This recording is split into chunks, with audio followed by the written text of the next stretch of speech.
ব্যক্তিগতভাবে এলাকার এমপি হিসাবে এই জন্য আমি লজ্জিত। সত্য মিথ্যা বলা লাগে না, ক্যামেরা ভিডিও বলে দেয়।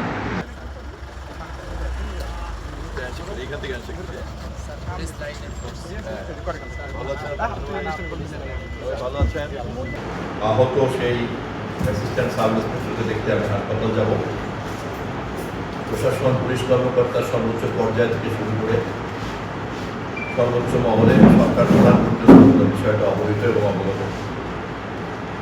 এবং পুলিশের ইউনিফর্ম এবং থানা যেহেতু আমাদের রাষ্ট্রের একটি গুরুত্বপূর্ণ প্রতীক, ফলে এটার উপরে আক্রমণকে আমরা গুরুত্ব দিয়ে বিবেচনা করতে বাধ্য রাষ্ট্র। আবার একই সঙ্গে এই তদন্ত প্রক্রিয়াতে যাতে কোনো নিরপরাধীরা যুক্ত না হয়, একজন জনপ্রতিনিধি হিসাবে সে দায়িত্ব আমি সজাগভাবে পালন করার চেষ্টা করি।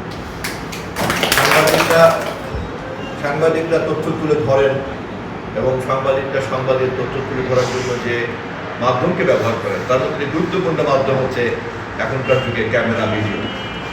কারণ সত্য মিথ্যা বলা লাগে না, ক্যামেরা ভিডিও বলে দেয়।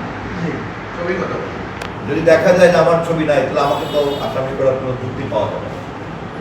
যদি দেখা যায় মন্ত্রী নিজেই গায়ে হাত দিচ্ছে, মন্ত্রী বলে তো পাওয়ার কোনো জায়গা নেই, আছে। ফলে আইনটা নিজের গতিতেই চলবে এবং সঠিক ঘটনা বের করার জন্য যে দেশে প্রচলিত তদন্ত প্রক্রিয়া আছে, নানান রকম তদন্ত বাহিনী আছে, গোয়েন্দা বাহিনী আছে, তারা সবাই কাজ করবে এবং আমরা সকলেই এই বিষয়ে একমত যে কাজটা একটি জঘন্য কাজ। এবং আমি ব্যক্তিগতভাবে এলাকার এমপি হিসাবে এই জন্য আমি লজ্জিত এবং আমি সেই দুঃখ প্রকাশ করি। এবং এই ধরনের ঘটনার আমরা সবাই প্রতিকার চাই। প্রকৃত অপরাধীদের আমরা শাস্তি চাই, আইনের আওতায় আনতে চাই। এ ব্যাপারে কি আমাদের মধ্যে কোনো দ্বিমত আছে? সঠিক তদন্ত প্রক্রিয়াটি নিশ্চিত করে এখন আমাদের কাজ। আর তদন্ত করার জন্য পেশাগতভাবে যাদেরকে রাষ্ট্র দায়িত্ব দিয়েছে তারাই করবে।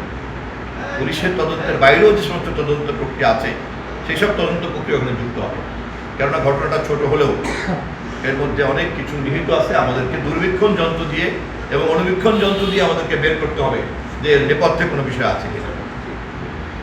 ইতিমধ্যে একজন সাংবাদিক বলেছেন যে হামলার পিছনে মাদক ব্যবসায়ীরা জড়িত। ব্যবসায়ীদের পিছনে আরও কোনো নিয়ন্ত্রণ আছে কিনা, রিপোর্টিং আছে কিনা, আমরা সব বের করব। তবে আপনাদেরকে ধন্যবাদ জানাই যে আপনারা এরকম একটা অপরাধকে নির্মূল করার জন্য সবাই একমত পোষণ করেছেন। আপনারা ইতিমধ্যেই অপরাধের বিভিন্ন চিত্র আপনারা জাতির সামনে উন্মোচিত করেছেন, এটার জন্য আপনাদেরকে ধন্যবাদ জানাই। আপনারা সহযোগিতা করার আশ্বাস দিয়েছেন, তার জন্য ধন্যবাদ জানাই।